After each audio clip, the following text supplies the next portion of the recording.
Welcome to yet another edition of the Stats and Stacks podcast, where today we're going over NFL Week 8. First things first, make sure you smash that like button, give a follow over on Twitter, over on Instagram, over on TikTok, wherever there's social media. There is the Stats and Stacks podcast. I mean, Week 7 was interesting, and FYI, obviously, no UFC this weekend. We're just solely fixated on the NFL. Was it tough to do nothing but NFL this week? Yeah, especially after that Bills L last week. It was rough. I really wanted nothing to do with NFL for a few days there. There's no UFC. I was just spiraling just in a hole there, but we dug ourselves out of that hole. We have the Thursday night game this weekend, can make it break the entire week.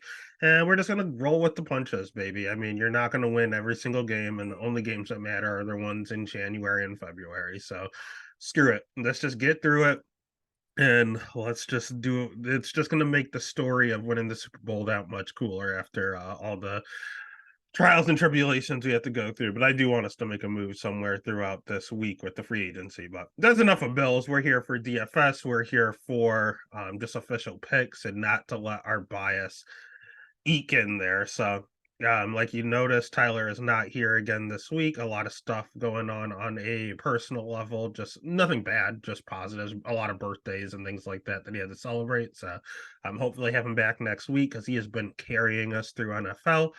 We're gonna, I talked to him, got some picks from him, and we're just gonna go ahead and continue to try to win more money here. So let's jump into that first game again. Kind of harped on the Bills because they are the first game here. We have them going up against the Buccaneers on Thursday Night Football.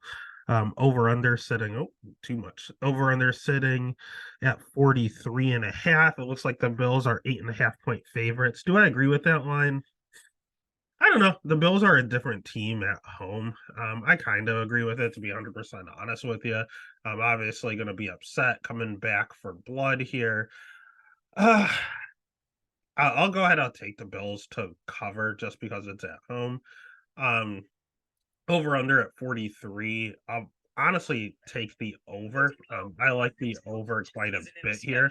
I'm very concerned about how good the Bucks are on offense. Their receivers are good, obviously, with Evans and Godwin, and our corners are god awful. Starting a sixth rounder and a seventh rounder are starting cornerback. So Godwin and Evans would eat, and I would actually pick the Bucks to cover if Baker wasn't so bad under pressure. We have no corners, but we do have a good pass rush. And if we're in Baker's face the entire time, he's going to be in some trouble. So it really comes down to the Bills D line versus the receivers of the Bucks. That's the whole thing of this game.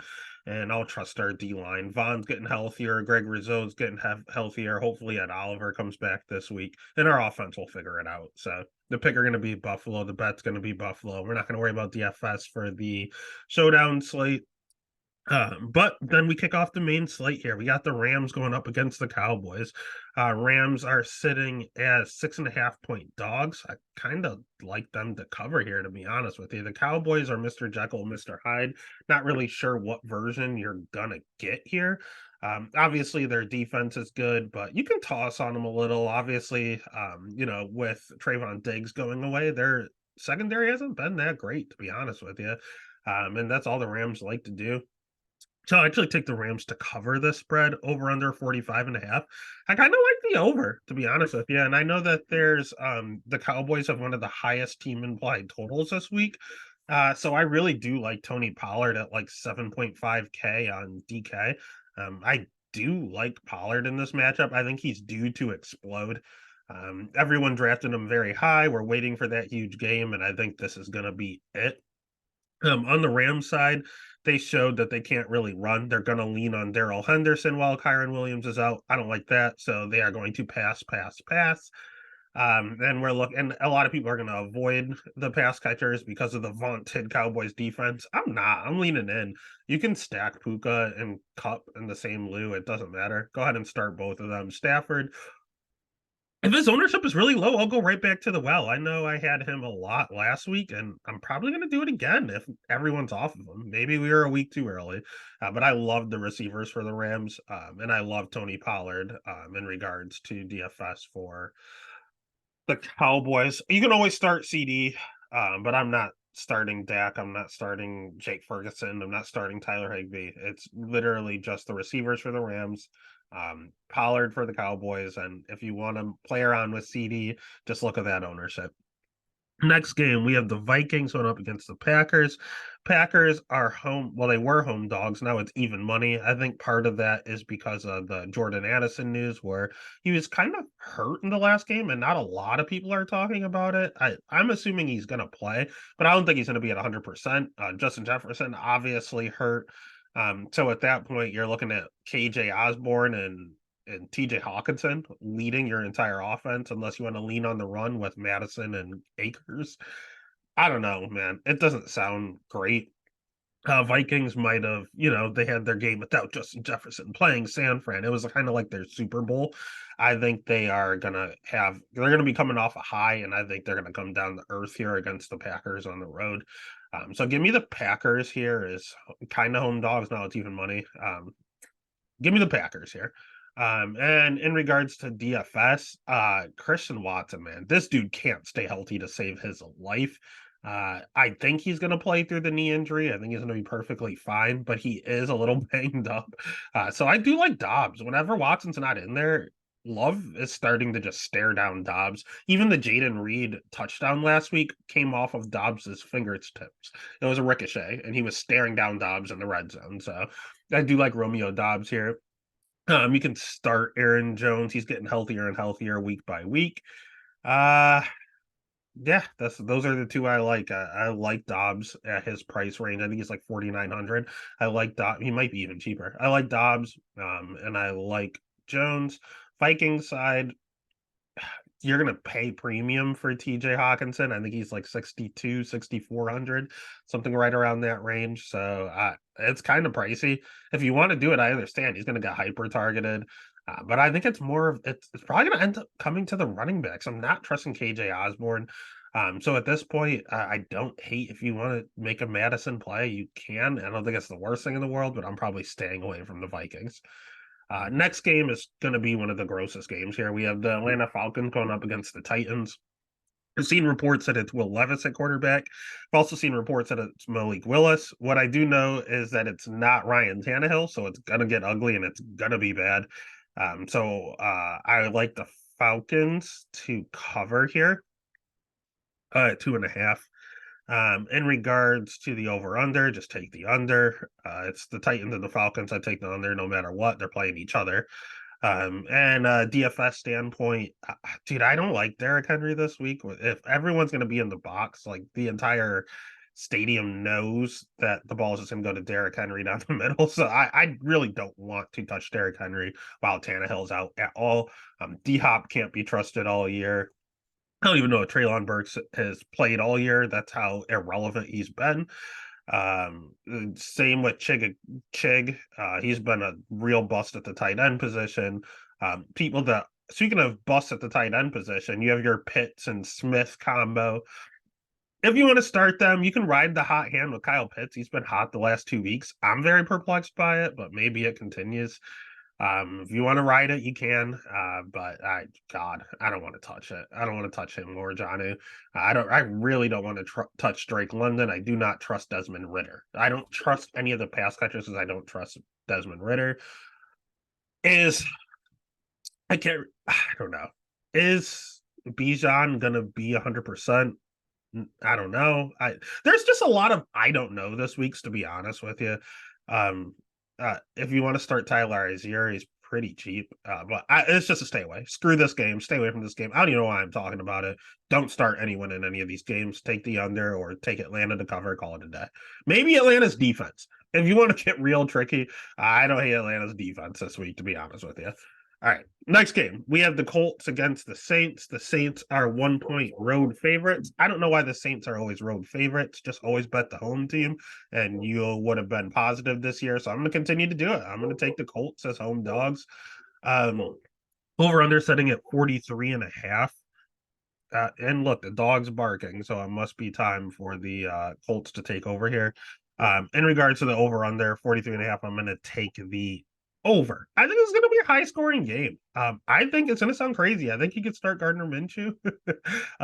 You can start Jonathan Taylor. He's starting to get more and more snaps here. I'm going to sit Zach Moss for now. I know every time I do, he goes off, but I don't mind JTT. I don't mind Minshew. Downs still isn't that expensive if you want to start him.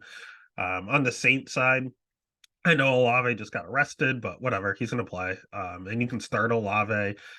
You can start Michael Thomas. You can really start Alvin Kamara. He is just a PPR machine.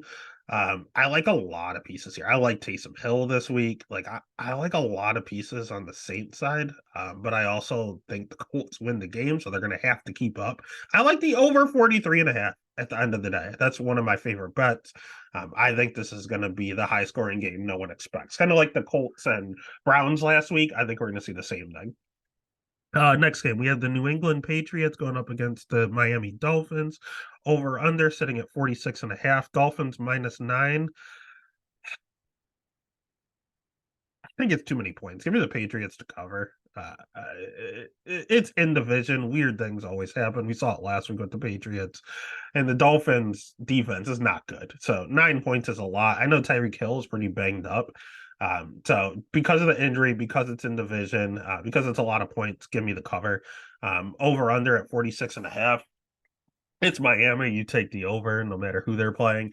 And then on a DFS standpoint, obviously, if Hill's healthy, you play him. Jalen Waddle, you can play him, but he always leaves the game hurt. It's annoying.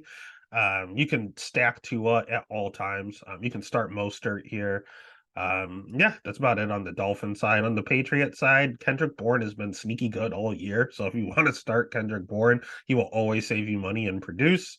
I'm going to stay off Stevenson for now.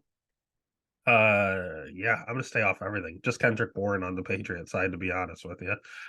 All right. Then the next game, we have the Battle of New Jersey. The New York Jets going against the New York Giants. Over under setting at 36 and a half. The Jets are 3-point favorites. I don't know if it's the return of Danny Dimes. It sounds like it. I don't think it makes a difference. Him and Tyrod are essentially the same thing. So it really doesn't matter. I like the Giants here as dogs. Give me the Giants to cover or even cover the 3, but I think I'm going to take their money line. Uh, over under the under. If they win, it's going to be a really gross like 10-3 game. Like I want no part of that. I like the under at that point. Fantasy, if I'm taking the under, I'm not going to want a lot of these pieces. If it's Tyrod, he stares down Darren Waller. So Waller has produced the 2 weeks with Tyrod. If it's Danny Dimes, he also stares at him. Yeah, I like Darren Waller in this matchup. I don't like any other piece. Obviously, Saquon you can start. So Saquon and Darren Waller. On the Jet side, I do like Breece Hall quite a bit. They talked about how little Dalvin Cook is getting, and there's rumors that they're trying to trade Dalvin Cook. So I think it's the Breece Hall show. You can't trust Zach Wilson, so I can't trust Garrett Wilson. It kind of sucks. Otherwise, I'm not trusting any pieces but Breece Hall on the Jet side. I'm trusting 2 pieces on the Giants side at home as dogs. I love home dogs. Give me the Giants. Next game, we are looking at the Jacksonville Jaguars going up against the Steelers. Over under sitting at 42. Jacksonville 2.5-point favorites. Give me Jacksonville. I just talked about home dogs, but I think the Steelers team is bad. I think they're overperforming right now, and I think it's going to catch up with them. Give me the Jacksonville Jaguars, mainly because Kenny Pickett hasn't looked great all year. I know he's hurt and playing through it. More all the credit in the world to him for doing so, but it's also impacting how he looks out there. And it's not good. Deontay coming back definitely helped their offense last week. And it's only going to help and get better each week. But I can't trust Kenny Pickett in this matchup. And I think Trevor Lawrence can keep pace. He's also coming off a knee injury. So 2 hurt quarterbacks going at it. But if you're comparing Pickett to Lawrence, give me Lawrence here. In regards to DFS, Steelers, you can't run on Jacksonville. Their run defense is sneaky good this year. And then you're not in a hurry to start Najee Harris anyway. So give me the Steelers. I really don't like Pickens at all. I think he's overrated. I don't want to start any Steelers. I'm not starting any, especially with Pat Freiermuth out. I'm not starting any Steelers. That's it. Jacksonville, Christian Kirk has been eating, and especially without Zay Jones, he's been losing his mind. Calvin Ridley is to not be trusted, and Kirk actually costs more than Calvin Ridley this week, justifiably so. So watch it be a Ridley week, but I'm going to ride the hot hand with Kirk until proven otherwise. And if Zay Jones is out, I'm going to have a whole bunch of Kirk exposure. Steelers are not that good against the pass, so the pick is going to be Jacksonville. And I like Christian Kirk quite a bit this week, and I really don't like any other piece of this game. Next game, we had the Eagles going against the Commanders. Eagles 6.5 point favorites. Over under sitting at 43.5.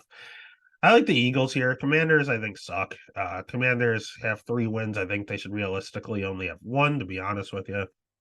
In regards to DFS, I love AJ Brown this week. Hurts hurt his knee a little bit last week. I think that's going to have them limit his running.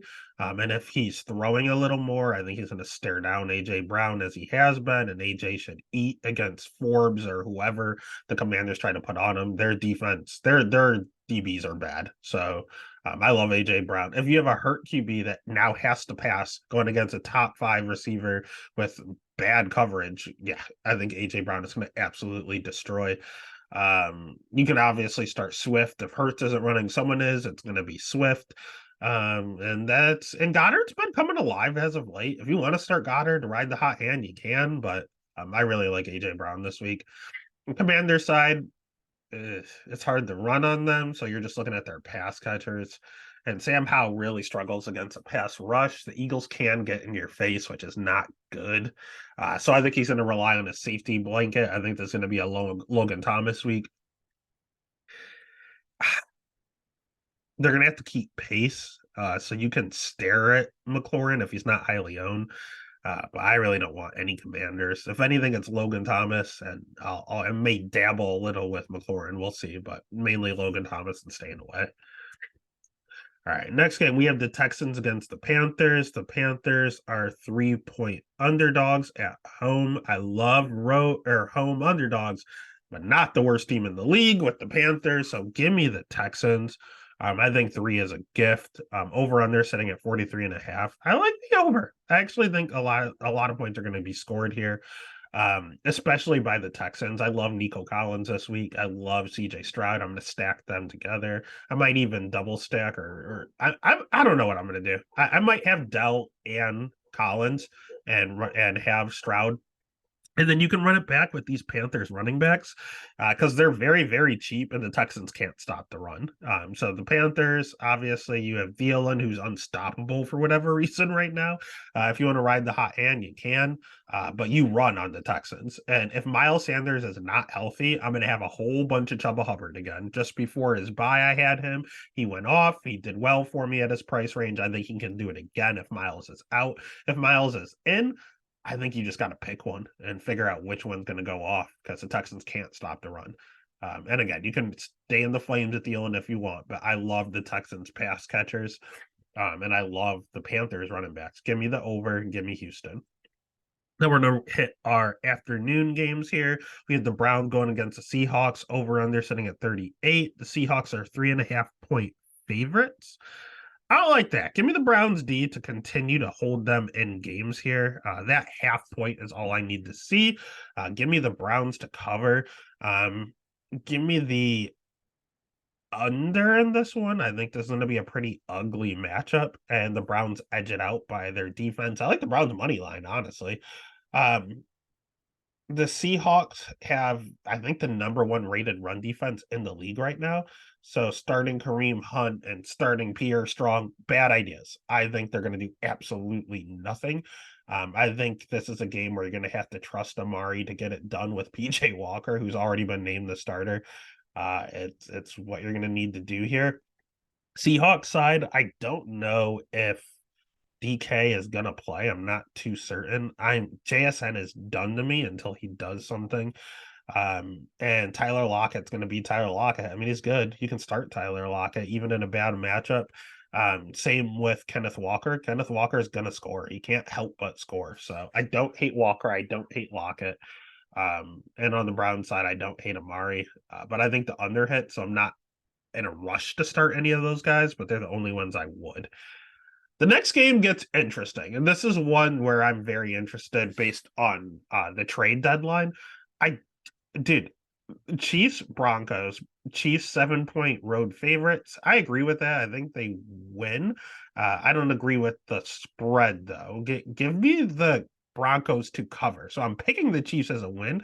I don't think they win by 7. Even the first game 2 weeks ago was pretty close. So give me the Broncos to cover the spread. Over under sitting at 45.5. I like the over.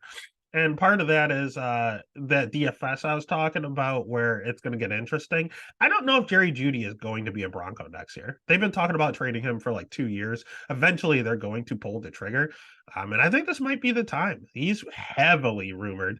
And if that's the case, I am staring down Marvin Mims at $3,300. I think he could be the steal of the week. I think he's my play of the week. I love Marvin Mims in this matchup. The Chiefs has a really good D, but Marvin is good. He's just not being used. And if Judy's not going to be used because of the trade talk, give me Marvin at 3,300. Also, Cortland Sutton has been good all year, and people don't realize he scored almost every single game. Even in the last matchup against the Chiefs, he scored. Like Russ loves him in the red zone. So I love Sutton. And if I love Sutton and I love Mims, I guess I'm gonna like their quarterback. So I'm gonna start Russ in a few matchups. Even if it's garbage time, I don't care. I'll count as points. They all feel the same, maybe. So I do like the Broncos pass catchers and Russ this week. Chiefs side, Rashi's Rice price keeps going up. And he keeps producing. He keeps doing it. So I might start him finally after avoiding him all these weeks. Isaiah Pacheco, you can start. He did well against the Broncos 2 weeks ago. The Broncos can't stop the run. So if you want to start Pacheco, that's fine. Obviously, Kelsey is Kelsey. But yeah, it's your usual suspects for the Chiefs. Mahomes, Kelsey, Rice, Pacheco. Those are the four, and they're going to do Chiefs things. But I do love the Broncos pass catchers this week for some weird reason. All right, next game, we have the Ravens and the Cardinals. Over under sitting at 44. The Ravens are 8.5-point favorites on the road. I don't like that. I think the Cardinals lose, but I think they cover the 8.5. Too many points, and especially that half point. Too much. Give me the Cardinals to cover. In regards to the over-under, I like the over. The Ravens defense is not that good. The Cardinals offense isn't good since James Conner went out. But it's a Hollywood revenge game. I like it. Give me a lot of Hollywood and DFS. He's still sitting at 5,200. Not a bad price tag for him. He's getting like 10 targets. He's not always doing stuff with all those targets, but he's getting them. And if there's a game he explodes, I'm hoping it's this one. So I love Hollywood this week. I'm not playing around with any of their running backs or whatever is going on with Keontae Johnson and DeMarco or whatever his name is. No, I'm not touching that stuff. Just give me Hollywood. Ravens side, you can start Mark Andrews. He's probably going to eat. Cardinals haven't been able to stop the tight end since like 2010. So Andrews is going to go crazy. Lamar's probably going to go crazy. Zay Flowers, if you all those receivers, you don't know if it's going to be Zay, if it's going to be Bateman, if it's OBJ.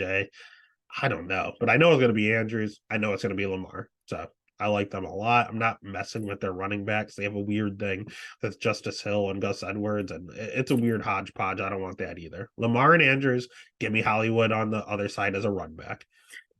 Next game is a pretty interesting one as well. We have the Bengals going up against the 49ers. 49ers, 3.5-point home favorites.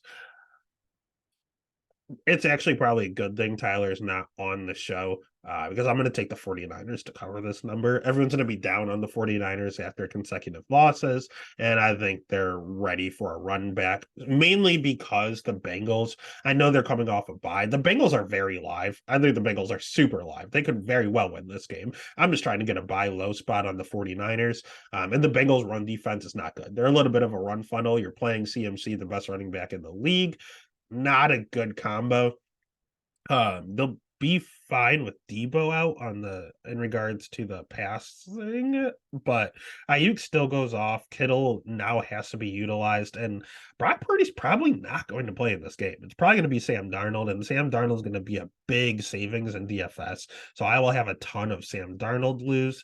In regards to the Sam Darnold lineups, obviously you probably want some of his pass catchers. So whether it's Kittle, whether it's Ayuk, those are the two. CMC is super, super, super expensive, but I think he's going to be worth it. You essentially start the game with a touchdown because he has scored in what, like 16 straight games or something like that. So you're starting with a touchdown going up against a bad pass rush. So I like a lot of 49ers. I like Darnold. I like Ayuk. I don't like Kittle as much now that I'm thinking about it, because even in his time in Carolina, in his time in New York, Darnold favored wide receivers over tight ends. So I like Ayuk being the only receiver there. I love an Ayuk and Darnold stack. And you can kind of run on the 49ers a little bit. They're showing that they're liable to that. So I don't hate Mixon. I've been a little bit of a Mixon hater this year for some reason. I don't mean to be. It's just I'm very matchup based. They played a lot of hard run defenses, and I think Mixon is sneaky here. So the Bengals are completely live, but I'm going to take the 49ers on a buy low. I like Mixon. Obviously, you can start Chase if you want. I'm not starting Burrow this week. I can't. But I really like Mixon a lot this week, which is weird. All right, then we go to the Sunday night game. We have the Chicago Bears going up against the Los Angeles Chargers. Chargers are 8.5-point favorites. Over under sitting at 46.5. I like the under quite a bit. I don't think it's you have the Bears who just physically can't score, and then you have the Chargers with a one-handed quarterback. I like the under. I still like the Chargers to win. Do they cover the 8.5? No, it's the Chargers. They're not cover. They win and lose every game by 3 points. They're not going to cover 8.5. So give me the Bears as a cover. And over under, I like the under even more than the Bears as a cover here. In regards to DFS, I'm staying away from the Bears. D'Onta Foreman had the game of his life. If Roschon is still out for whatever reason, you can start Foreman, but I don't foresee him being out again. It was a concussion. I don't think he's going to be out 2 consecutive games. So give me no one on the Bears. If he's out, if Roschon is out, I will start D'Onta. Otherwise, I'm not. Chargers side, Josh Palmer is always going to be a value. He's really, really good. You're going to start Keenan Allen. He's really, really good. And I think Austin Eckler, it's going to be an Eckler week. He's kind of overdue as well, just like Pollard I talked about. I think Eckler, he's overdue, and I think he's going to lose his mind. So I love Eckler. I'll always like Palmer for the value. And Keenan Allen, it just keeps doing Keenan Allen things. You can start him too. Then that takes us to the main event, if you will, the Monday night game. So the Las Vegas Raiders going up against the Detroit Lions. Lions are 8-point home favorites. I'll agree with this one, and I'll not only pick them to win, I think they'll cover. Over under sitting at 46.5. I'll take the under. I think the under is going to hit here. In regards to DFS, it's a showdown slate, so that's really on you what you want to do there. But I do like the Lions. I like the Lions to cover, but I don't think it's a lot of scoring. I think the under is going to hit there. I mean, that's week 8. There's a lot of uncertainty, a lot of injuries, and we're just not sure about. A lot of speculating with Sam Darnold and like even Brian Hoyer. Like, is he playing? Is who's hurt? Who's not? It's a lot of weird secrecy. And a lot of huge favorites, a lot of 8.5-point favorites here. So either the chalk is going to eat and it's going to be an easy week, where a lot of these dogs are going to come through. Everyone's bets are going to struggle, and DFS is going to be in shambles. It's a weird week. It's halfway through the season. That's when this shit happens. So let's get after it. Keep an eye on the injury report, because you also had the trade deadline as well hitting. So some of these players that we talked about may not be on their respective teams come game time. So just keep an eye out on the news this week. Keep an eye out on the injury report, and let's just get through these next 2 weeks, maybe. Let's get it.